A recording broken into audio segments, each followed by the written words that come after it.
జమ్మూ కాశ్మీర్లో జరిగిన పహల్గామ్లో ఉగ్రవాదుల దాడి చాలా బాధాకరమైనది.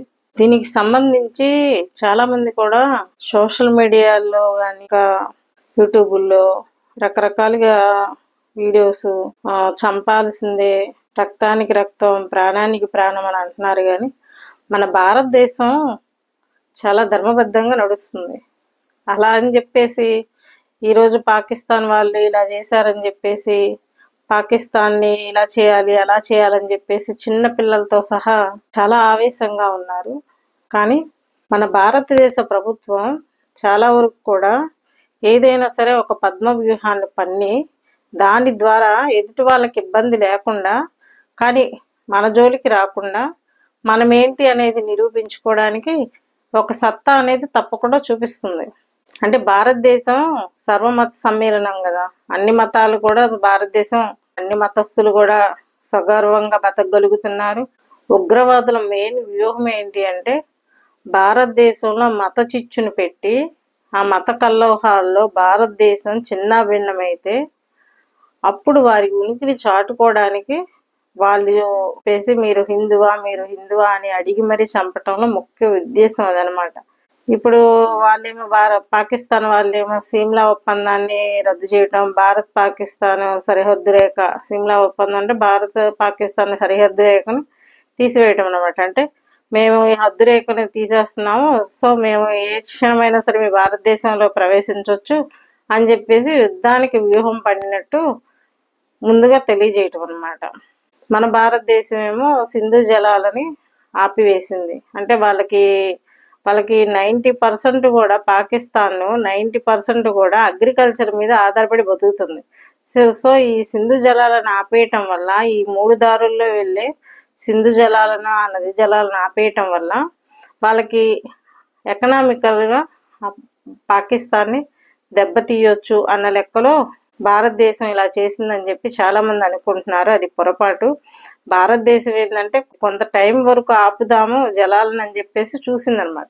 చూసి ఫస్ట్ అటాక్ ఏమో కొంచెం గేట్లు ఎత్తేసి కొంతవరకు వాటర్ని ఎక్కువగా ఫ్లోగా వదిలేసి, తర్వాత వచ్చేసరికి మళ్ళీ మొత్తం గేట్లను మూసేసి అక్కడ ఏదన్నా ప్రాజెక్ట్ స్టార్ట్ చేద్దామా అన్న ఆలోచనతో కూడా ఉంది.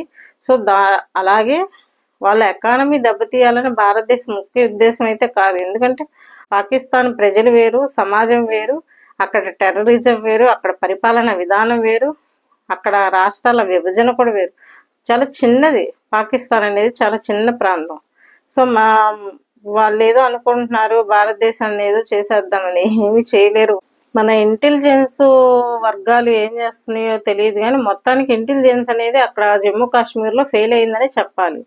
సో ఇంకొకటి ఏంటంటే ఒక 3 years నుంచి, కరోనా దగ్గర నుంచి ఆర్మీ రిక్రూట్మెంట్స్ ఎందుకు జరగట్లేదు, మిలిటరీ ఫోర్స్ని ఎందుకు పెంచట్లేదు, అంతటితో ఎందుకు ఆపేసింది మన భారతదేశ ప్రభుత్వం? జమ్మూ కాశ్మీర్ అంటే అక్కడ పర్వతాలు, కొండలు, ప్రాంతాలు, అడవులు అన్నీ ఉన్నాయి కాబట్టి వాటన్నిటి చోట కూడా ఎటు నుంచి టెర్రరిజం అటాక్ అవుతుందో, ఎటు నుంచి పాకిస్తాన్ వాళ్ళు అటాక్ చేస్తారో అని చెప్పేసి కాదు, ఒక పాకిస్తాన్ అనే కాదు, ఈ టెర్రరిజం ఎటు నుంచి వస్తుందని చెప్పేసి భారతదేశ ప్రజలను కాపాడాల్సిన కనీస బాధ్యత మన భారతదేశ ప్రభుత్వానికి ఉంది కదా. మరి ఆ ప్రాంతాల్లో ఎందుకు సెక్యూరిటీని ఎందుకు ఇది చేయలేదు? ప్రజలు వచ్చేసరికి అక్కడ జమ్మూ కాశ్మీర్లో ఈ అమర్నాథ్ యాత్ర కోసం వచ్చిన వాళ్ళు, ఆ చుట్టుపక్కల పర్యాటక ప్రాంతాలను చూడటానికి వచ్చిన వాళ్ళు దగ్గర 5 లక్షల మంది పైనే ఉన్నారు. అట్లాంటిది ఆర్మీ రిక్రూట్మెంట్ ఎక్కువ 3 years నుంచి చేయకుండా ఈ గవర్నమెంట్ ఎందుకు ఆపేసింది? ఆర్మీ రిక్రూట్మెంట్ చేసి ఇంకా సైనిక బలాలను పెంచుకోవాలి కదా, అలా ఎందుకు చేయలేదు? అదొకటి. అక్కడ మన భారతదేశ ప్రభుత్వం ఫెయిల్ అయిందని చెప్పుకోవాలి. ఇంకొకటి, ఇంటెలిజెన్స్ ఫెయిల్ అయింది. ఆల్రెడీ April 15న Pakistan army chief general Asim Munir అనే అతను ఇస్లామాబాద్లో ఆయన ఒక స్టేట్మెంట్ ఇచ్చాడు. అంటే ముందుగానే స్టేట్మెంట్ ఇచ్చాడు అనమాట. మా కాశ్మీర్ మాది, మా మత విధానాలు వేరు, మా కులాలు వేరు, ఇక్కడ మా సాంప్రదాయాలు వేరు, ఇట్లాగ రకరకాలుగా ఇస్తూ ఫైనల్గా వచ్చేసరికి ఈ కాశ్మీర్ మాదే అన్నట్టు ఒక స్టేట్మెంట్ ఇచ్చారు. అప్పుడైనా సరే మన ఇంటెలిజెన్స్ డిపార్ట్మెంట్ వాళ్ళు అలర్ట్గా ఉండాలి కదా, ఏదో జరుగుతుంది పన్నాగాలని చెప్పేసి. సో ఇప్పటికైనా సరే మన భారతదేశ సస్యశ్యామలంగా ఉండాలని కోరుకుంటున్న భారతదేశ ప్రజలందరూ కూడా మీరు ప్రశాంతంగా ఉండండి. పాకిస్తాన్ మన భారతదేశంలో చాలా రకాలుగా కూడా మన భారతదేశాన్ని ఇబ్బంది పెట్టడానికి, మన భారతదేశాన్ని చిన్నభిన్నం చేయడానికి చూస్తుందన్నమాట. అందులో ఫస్ట్ టెర్రరిజాన్ని ప్రోత్సహించడం ఒకటి, రెండోది నార్కోటిక్స్ అంటే మత్తు పదార్థాలు ఇచ్చి మన భారతదేశ యువతను తప్పుదారి పట్టించి వాళ్ళకి అంటే ఆలోచన జ్ఞానం లేకుండా పిచ్చి వాళ్ళు ఇలా తయారు చేయాలనేది ఇంకొక ఏం. ఇంకొకటి నకిలీ నాణ్యాలు అంటే నకిలీ కరెన్సీని పంపించడం కానీ, నకిలీ కరెన్సీని తయారు చేయటం కానీ, ఇట్లా రకరకాలుగా మన భారతదేశం మీద పాకిస్తాన్ గత 75 సంవత్సరాల నుంచి అటాక్ చేస్తూనే ఉంది. అవన్నీ మనం భరిస్తూనే ఉన్నాము. సో దానికి తగ్గట్టు వ్యూహాలు వేసుకుంటూనే ఉన్నాము. అయినా మన భారతదేశ అభివృద్ధి రోజు రోజుకి పెరుగుతుందే కానీ ఎక్కడ కూడా తగ్గింది లేదు, ఇబ్బంది పడింది లేదు. ఇప్పుడు పాకిస్తాన్ పరిస్థితి ఏంటంటే అక్కడ ప్రజలను కూడా ఆలోచించాలి. కాబట్టి అక్కడ ప్రజలు వేరు, ఎకనామికల్గా చాలా ఆహార పరంగా కూడా చాలా ఇబ్బందులు ఎదుర్కొంటున్నారు అక్కడ ప్రజలు కూడా. సో పాకిస్తాన్ ప్రజలు కూడా ఇబ్బందుల్లోనే ఉంటున్నారు. కాబట్టి టెర్రరిజం వేరు, పరిపాలన వేరు, అక్కడ ప్రజలు వేరు. ఈ మూడు రకాలు. సో అది కూడా ఆలోచించండి. ఆ ప్రాంతం వాళ్ళు కూడా ప్రజలే కాబట్టి మళ్ళీ భారతదేశంలో మత చిచ్చులు అనేది మీకు మీరుగా ఏదో ఊహించేసుకొని పెట్టుకోమాకండి. ఇక్కడ భారతదేశం సర్వమత సమ్మేళనం, భిన్నత్వంలో ఏకత్వం మన భారతదేశం. సో ఏమీ కాదు, ఇలాంటి యుద్ధాలు చాలా జరిగినాయి.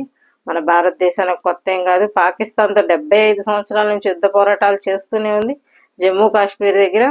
అంతకుముందు పాకిస్తాన్ ఆర్థిక పరిస్థితి ఈ రోజు కూడా చాలా చిన్న భిన్నంగా ఉంది.